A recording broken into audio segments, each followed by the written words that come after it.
주님, 오늘 우리를 부르셔서 당신의 고난의 길에 동행하게 하시니 감사합니다. 십자가를 지고 가시는 예수님의 뒷모습을 바라보며 우리의 죄와 연약함도 함께 메고 가시는 주의 사랑 앞에 마음 깊이 고개를 숙입니다. 주여, 나를 기억하소서 외쳤던 강도의 마지막 고백이 오늘 우리 심령의 고백이 되게 하소서. 하나님의 가장 큰 일은 당신이 나를 기억하는 것이라고 말했던 헨리 나우엔의 고백처럼 주님의 기억 속에 사는 하루가 되게 하소서. 침묵으로 걸어가신 그 길 주님은 외면하지 않으셨고 도망치지 않으셨습니다. 오늘 우리도 그 길을 따라 눈물로 기도하며 한 걸음씩 주를 따르게 하소서. 십자가가 고통이 아니라 생명의 문이 되게 하신 주님의 은혜에 다시 한번 감사드리며 주 예수 그리스도 이름으로 기도합니다. 아멘. 오늘 우리에게 주시는 기록된 하나님 말씀은 누가복음 23장 26절에서 43절 말씀입니다. 십자가형에 처해지기 전에 주님이 만난 사람들이 등장합니다. 구레네 시몬, 다수의 여인들, 함께 달린 두 행악자, 구경하는 관리와 군인들, 그리고 백성들. 그들에 대해 오늘 본문은 묘사하고 있습니다. 당시 정죄받은 죄수는 자기 십자가의 가로목을 직접 지고 시내를 거쳐 처형 장소까지 가는 것이 관례였습니다. 온갖 고문 채찍 속에서 이미 십자가를 지는 것조차도 불가능한 예수님을 대신하여 한 사람을 지목하여 세웁니다. 26절에 나오는 구레네 사람 시몬이죠. 마가와 마태복음에서는 억지로 지게 하였다고 기록합니다. 구레네 시몬에 대해 좀 더 자세하게 마가복음은 기술하는데 알렉산더와 루포의 아버지라고 소개합니다. 우리는 이러한 구레네 시몬과 관련된 말씀을 통하여 로마서에서 익숙한 이름을 또 만나게 되죠. 로마서 16장 13절에 보면 주 안에서 택하심을 입은 루포와 그의 어머니에게 문안하라. 그의 어머니는 곧 내 어머니니라. 사도 바울에게 시몬의 아내가 많은 사랑을 베풀었던 것으로 보여집니다. 그러한 사실로 인하여 우리는 억지로 진 구레네 시몬의 십자가 사건이 바로 그의 인생의 전환점이 되었구나라는 걸 알게 되죠. 그로 인해 그의 가족들도 역시 예수를 따라 살아가는 성도가 되었다는 것을 로마서의 말씀을 통해 확인하게 됩니다. 여러분, 인생, 삶의 어떤 자리에서 우리가 주님을 만날 수 있을런지 우리는 알지 못합니다. 이 잔인하고 괴롭고 처참한 자리에서도 주님은 구레네 시몬이라는 한 존재를 만났습니다. 그리고 새로운 삶, 새로운 하나님 나라의 삶을 시몬으로 하여금 살아가게 하셨던 것이죠. 오늘 우리의 인생도 예외가 아닙니다. 전혀 예측하지 못했던 삶의 길목, 매 순간 우리에게 찾아오시는 주님을 만날 수 있는 자리임을 열어놓고 인정하고 그분의 음성과 그분의 손길을 우리 모두가 느끼며 살아가기를 간절히 소망합니다. 그렇게 호언장담하며 3년이나 예수님과 동고동락했던 12명의 제자들. 오늘 본문 속에서 그들의 흔적은 찾아볼 수가 없습니다. 끝까지 주님 곁에 남아있던 이들은 여성들이었습니다. 신앙의 본 모습은 위기 속에서 드러나지요. 자신들이 믿었던 대상에 대한 진실함은 고난과 핍박과 박해, 어려움 속에서 더욱더 분명하게 나타납니다. 3년 함께한 시간이 무색해지게 모든 남자 제자들은 숨었습니다.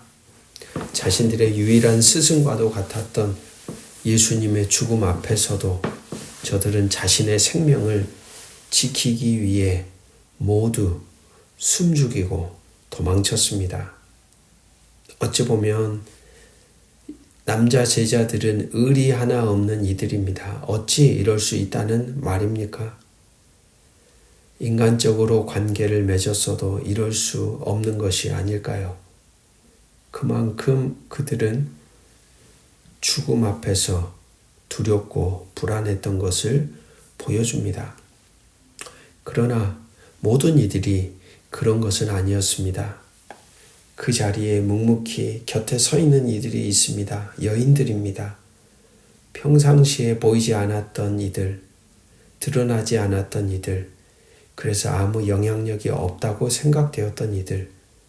그러나 주님의 죽음, 그 괴로움의 자리에 그들의 존재됨이 나타납니다. 그 위기의 순간에 예수님의 죽음을 저들은 함께 맞이합니다. 없어도 되는 자리에서는 늘 서 있다가 정작 있어야 할 자리에는 서지 못하는 사람들이 있지요. 무명한 존재 같은 여인들, 그들은 무명한 존재들이 아니었습니다. 정말 참된 존재들, 정말로 주님을 사랑하는 이들이었습니다. 오늘 주님이 계신 곳은 어디일까요? 오늘 우리는 그 자리에 여인들과 함께 설 용기가 있습니까? 주님이 안내하는, 주님이 말씀하시는, 주님이 바라보시는, 주님이 일하시는 그 자리, 때로는 힘들고 아프고 괴롭고 버거운 자리일지라도 우리가 주와 함께 서 있어야 할 자리임을 깨닫고 주와 함께 서기를 간절히 소망합니다. 슬피 우는 여인들을 바라보시며 주님은 오히려 정말 슬퍼해야 할 것이 하나님의 심판을 받을 수밖에 없는 이스라엘의 백성의 운명임을 말씀합니다. 이미 예수님은 예루살렘의 비극적 운명에 대하여 예언하셨습니다.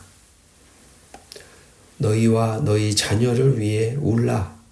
날이 이르면 우리 위에 무너지리라 하며 작은 산들에 대하여 우리를 덮으라 하리라. 13장에서 예언하셨던 이 말씀은 호세아 10장 8절에 근거하는 말씀으로 하나님을 버리고 우상을 택한 백성의 운명에 대하여 비극적으로 예고한 말씀입니다. 주님은 자신을 버린 백성이 사실상 하나님을 버린 것과 같기에 상응하는 심판을 피할 수 없다는 것을 경고하셨습니다.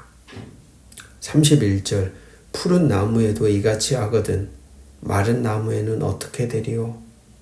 푸른 나무는 생기가 있는 살아있는 나무로 주님을 가리킨다면 마른 나무는 물기가 다 빠진 나무로 이스라엘 백성의 모습을 가리킨다고 볼 수 있죠.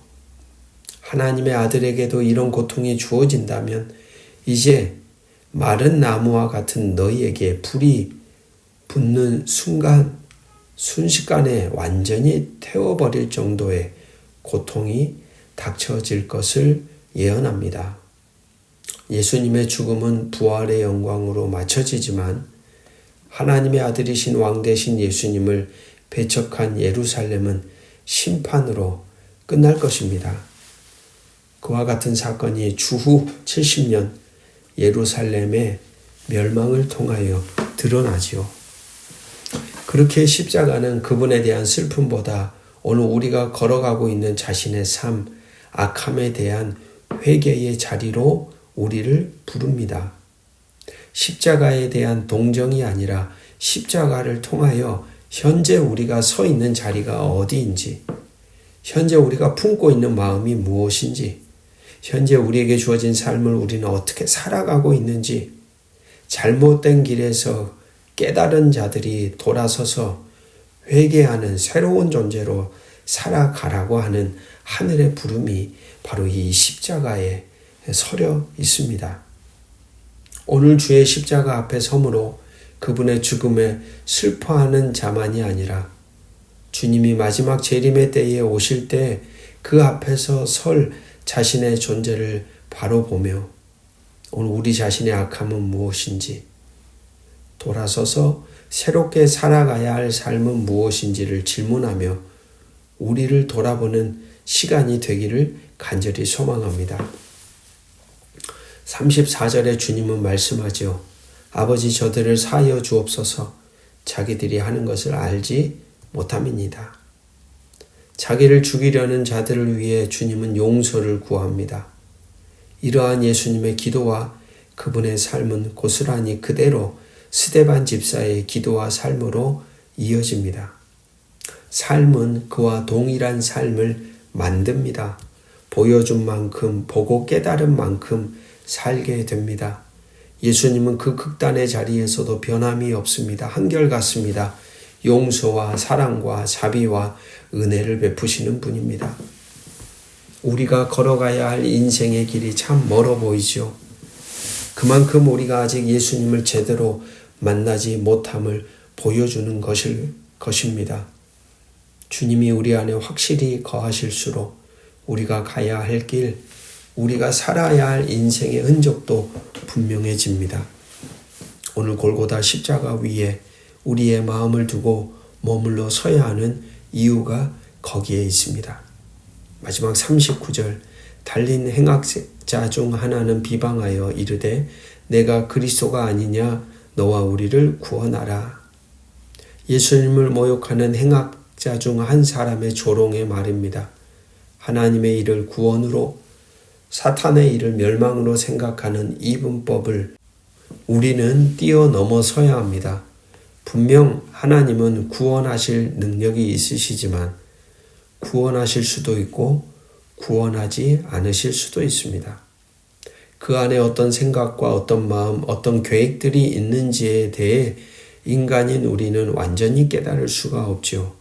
과연 무엇이 구원일까요? 어쩌면 인간의 편에서가 아닌 하나님의 편에서 우리는 그 질문을 다시 한번 이 비방하는 행악자의 말을 통하여 던져 보아야 할 것입니다. 함께 기도합니다. 자신의 마음이 없었던 구레네 사람 시몬, 졸지에 그는 예수의 십자가를 대신 집니다. 그러나 그 예수님을 대신하여 졌던 십자가가 그의 삶을 새롭게 하고 하나님 나라 복음을 살아가게 했습니다. 그렇게도 당당했던 12제자는 모두 숨어버렸습니다. 위기, 고난, 문제 속에 숨어버린 제자들. 그럼에도 당당하게 비통한 마음을 품고 주님 곁에 서 있었던 여인들이 있었습니다. 오늘 우리가 어디에 서야 할지 고민하게 도와주십시오. 위기 속에서 빛나는 신앙, 고난 속에서 누군가에게 위로가 되고 길이 되는 믿음, 서야 할 곳에 우리가 서기를 원합니다. 십자가 고난 아픔에 슬퍼하는 자리만이 아닙니다. 십자가 사건 속에서 심판을 말씀하시는 예수님처럼 우리의 존재를 돌아보는 자리가 바로 십자가입니다. 어디에 서 있는지, 무엇을 만들고 있는지, 어떤 마음을 품고 인생을 조각해가고 있는지, 과연 예수님의 삶을 닮아가고 있는지 질문하며 다시 일어서는 우리가 되기를 원합니다.